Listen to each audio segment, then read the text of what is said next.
Olá, muito boa tarde.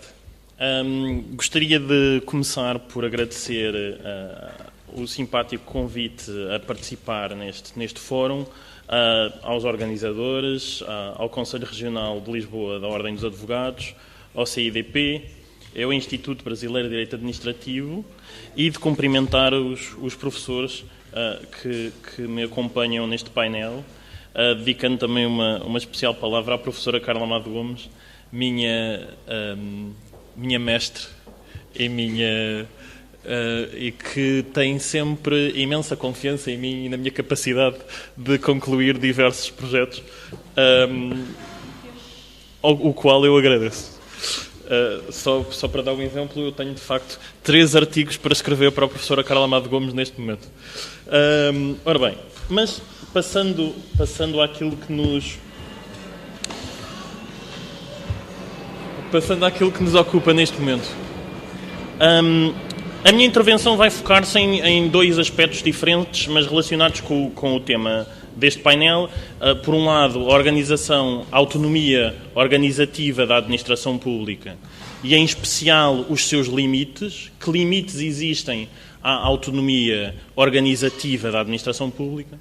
E, por outro lado, a lógica do bom governo da administração e, especificamente, princípios que podem ser instituídos ou princípios jurídicos existentes tendentes a esse bom governo da administração. A esse nível, é verdade que existe um bocadinho o preconceito, a ideia de que o Estado é soberano absoluto sobre o seu sistema administrativo e pode mandar e desmandar na sua administração como entende, criando ou extinguindo as instituições ou os órgãos administrativos, as pessoas coletivas públicas administrativas, etc. Isso, na verdade, isso é verdade, como é evidente. É verdade que cabe ao Estado esse domínio absoluto ou esse domínio sobre a sua administração pública. No entanto, existe um conjunto de condicionamentos e limites e, por isso, não sei se pode dizer que é um poder tão absoluto como era o poder absoluto dos reis no século XVIII sobre a sua administração.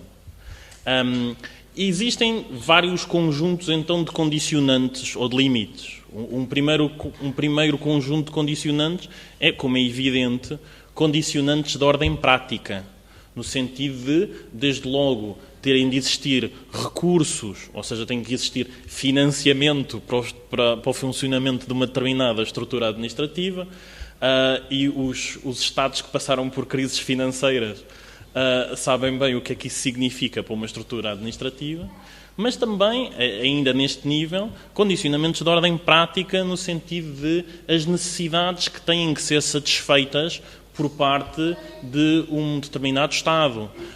Um determinado Estado, como por exemplo o português, que não tem que dar resposta, regra geral, a nevoins, não tem que ter um sistema administrativo, não tem que ter um órgão administrativo que dê resposta a esse tipo de problema climatérico, não tem que ter limpa-neves, não tem que existir limpa-neves em Lisboa, por exemplo, porque em Lisboa não neva. Por outro lado, um outro conjunto de condicionantes à estrutura administrativa é um conjunto de condicionantes políticos. Há uma dimensão política forte na criação e funcionamento, no pensar a máquina administrativa. Há quem prefira uma administração pública maior, ou seja, com mais pessoas coletivas, com mais instituições, com mais funcionários.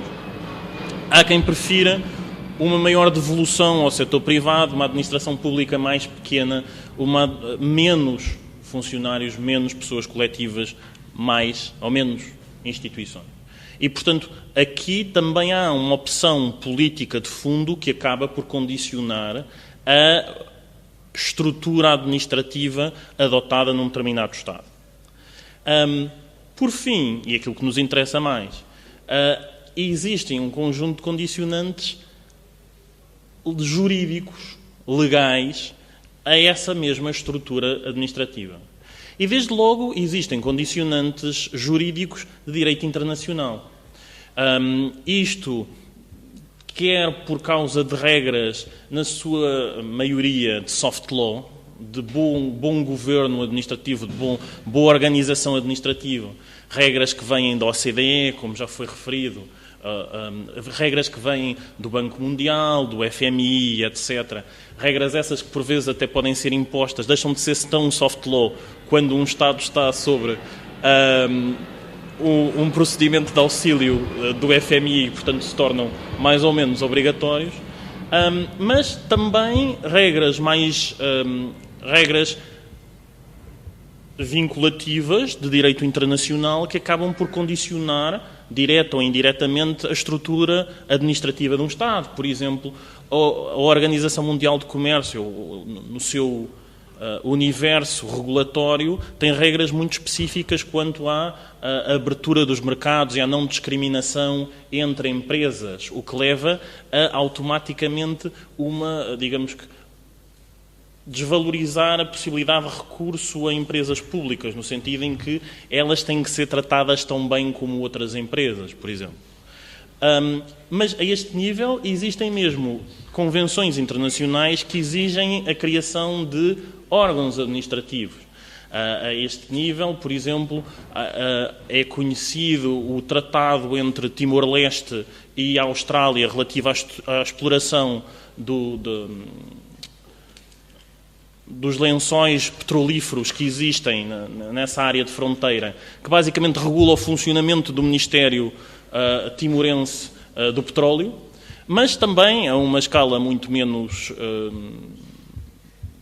impressionante, a Convenção Quadro de Albufeira, que é a Convenção Quadro que regula, por exemplo, os caudais dos rios que correm entre Espanha e Portugal, prevê a necessidade de existência de uma comissão, que é a Comissão de Albufeira, que é a comissão que vai medindo os caudais e vai verificando que Espanha deixa passar água suficiente para Portugal, basicamente. Notem que isto é uma coisa especialmente importante neste período de seca. E, portanto, existem desde logo este tipo de condicionamentos de direito internacional à estrutura da administração. Estando Portugal no âmbito da União Europeia, aí há uma muito maior camisa de forças em que está, se me permitem a expressão, em que está metido o legislador nacional português relativamente à organização da sua administração pública.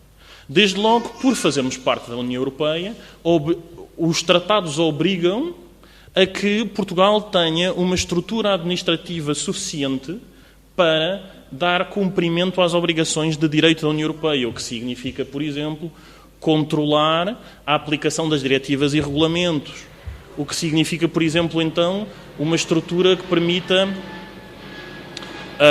controlar as regras de concorrência que decorrem do direito da União Europeia, etc.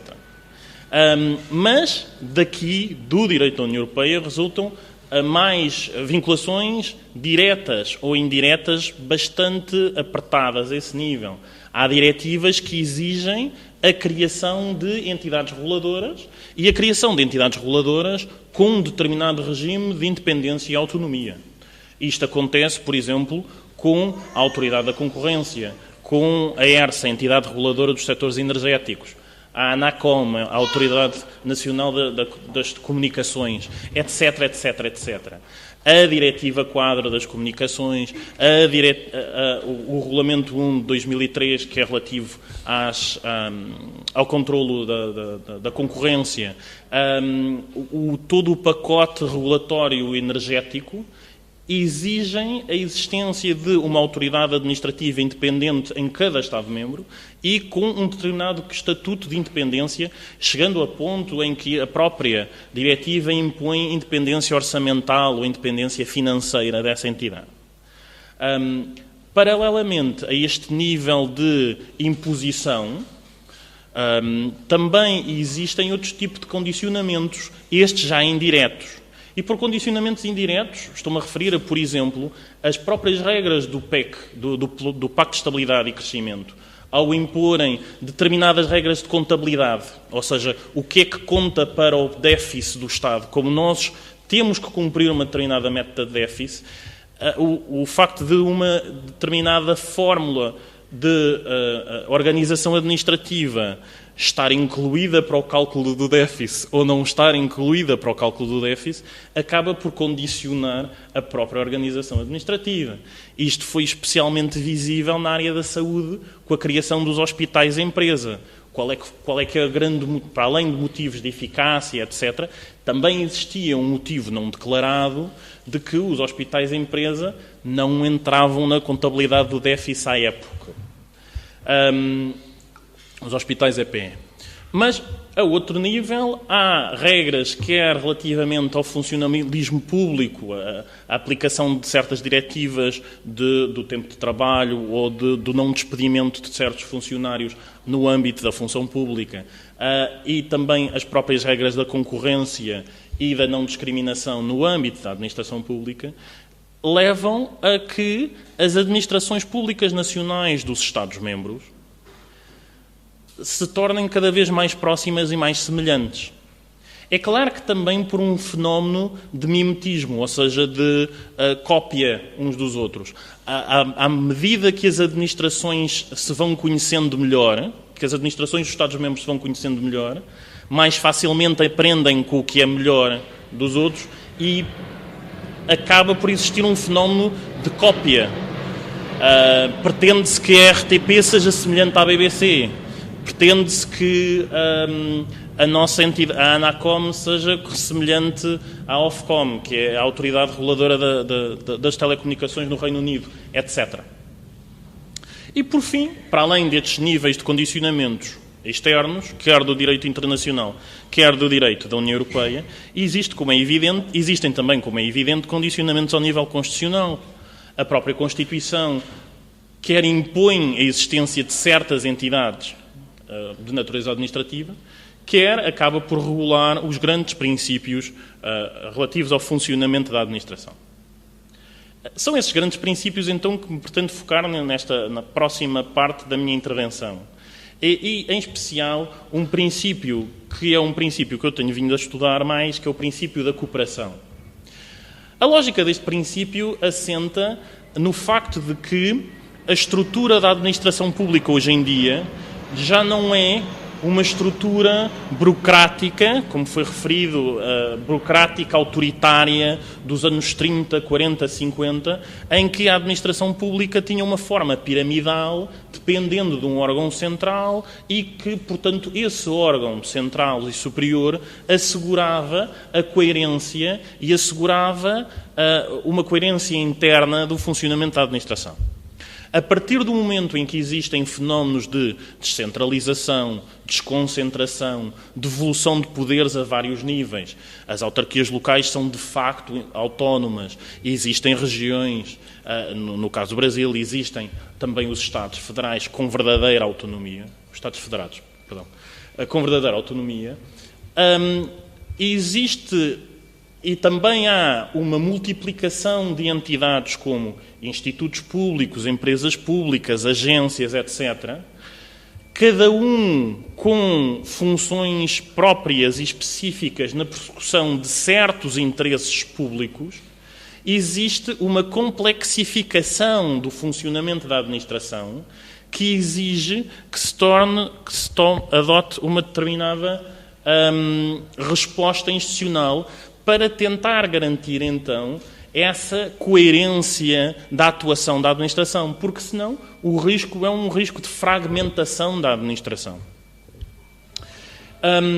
E é nesse sentido que eu exploro o princípio da cooperação como uma resposta a situações de ausência de relações de hierarquia ou de ausência de relações de supra-infraordenação equivalentes à hierarquia, como, por exemplo, a tutela, a superintendência, etc. Na ausência disso, como é que se relacionam duas autoridades reguladoras independentes? Como é que se relacionam duas autarquias locais que não têm superior hierárquico? Não manda o ministro da tutela em duas autarquias locais. É preciso encontrar alguma forma de assegurar o quê? O que é neste domínio para mim, o que é que significa neste domínio para mim o bom governo da administração? Basicamente três coisas. Uma lógica de coerência, e aqui, no âmbito da coerência, estamos a falar de garantir uma resposta única por parte do Estado em sentido amplo ao cidadão. O cidadão, por um lado, tem direito a essa resposta, ou seja, tem direito a que, se a autarquia local lhe diz sim, pode construir aí, não possa depois, posteriormente, uma direção-geral da energia e da geologia a dizer não, afinal não pode construir aí, porque aí é uma área de proteção de minerais, de extração de minerais, o que quer que seja. Portanto, há uma lógica de o cidadão tem direito, por motivos desde logo de segurança jurídica, tutela da confiança, etc., a uma resposta única da administração que seja coerente, que seja a resposta em que ele pode confiar, e isso exige que a administração se articule antes. Tem que existir uma articulação antes. Tem que existir, num momento prévio, uma ponderação dos imensos interesses públicos, da variedade enorme de interesses públicos que estejam em presença. Porque, reparem, isto também é um bocadinho, esta visão da administração, também é um bocadinho a perda da inocência relativamente a esta visão do interesse público, no sentido de que não existe tal coisa como o interesse público. Existem diversos, inúmeros interesses públicos.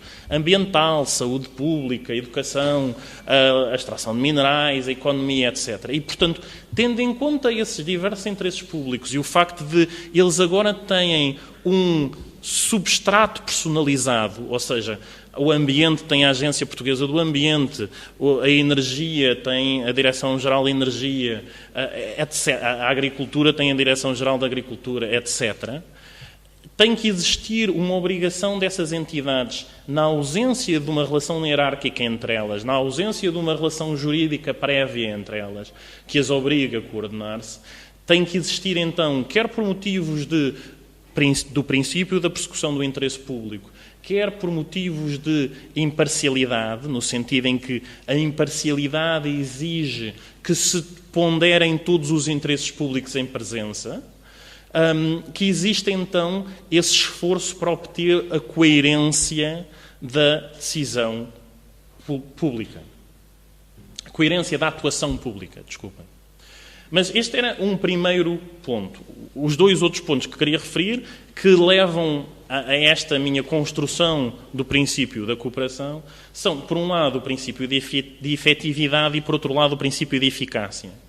Isto são princípios muito desenvolvidos no âmbito, então, de debates pela OCDE, pelo Banco Mundial, etc., na lógica de também aquilo que se chama novas políticas administrativas, ou nova organização da administração. Uma organização que tem preocupações de eficiência e de eficácia.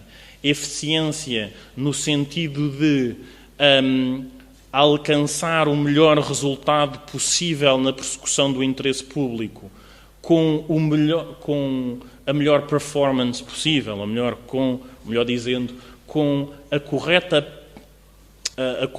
utilização dos recursos públicos que estão à disposição. E isto também significa, por exemplo, entidades administrativas poderem pedir a outras entidades administrativas dados que existam para elas poderem usar, em vez de estarem a repetir a recolha de dados. Isto é poupança de recursos. Mas isto exige essa tal cooperação, essa tal interdependência da administração. E, por outro lado, eficácia também naquele sentido de garantir que uma decisão administrativa, deixem-me só deixar que o avião passe, que uma decisão administrativa produz de facto os interesses que ela pretendia e produz de facto no terreno os efeitos que ela se tinha proposto à partida. Isto significa então, lá está, evitar que, uma vez tomada uma decisão, exista um obstáculo por parte de outra entidade administrativa, existam dificuldades de implementação imprevistas. Para isso, então, eu acho que decorre deste ordenamento, do nosso ordenamento jurídico, dos princípios que enunciei, do princípio, por um lado, de um lado subjetivo, do lado dos cidadãos, quer o princípio da tutela da confiança, quer o princípio, em rigor também, da lógica de que o cidadão tem que confiar no Estado, que no fundo é algo que decorre do princípio do Estado de Direito Democrático. Eu tenho que ter eu tenho que poder confiar que a palavra do meu Estado é uma palavra séria e que, portanto, vai ter consequências. Isto num lado subjetivo, e de um lado objetivo do princípio da imparcialidade e do princípio da persecução do interesse público, a existência então deste princípio da cooperação que leva a que as entidades administrativas estejam unidas entre si por laços de auxílio mútuo, mas também respeito mútuo, ou seja, podem pedir dados, podem pedir auxílio a outros, devem, na sua atividade, auxiliar as outras entidades administrativas e também respeitar as suas atribuições e competências. No fundo, este parece ser um caminho para uma melhoria, para a boa governança, para uma melhoria do Estado da administração. É verdade que isto que vos estou a apontar é um caminho, digamos que a priori. Isto não resolve problemas, patologias que já existam. Este é algo que pretende evitar a existência dessas patologias, mas parece-me ser uma via possível, então, no caminho para o bom governo da administração. Muito obrigado.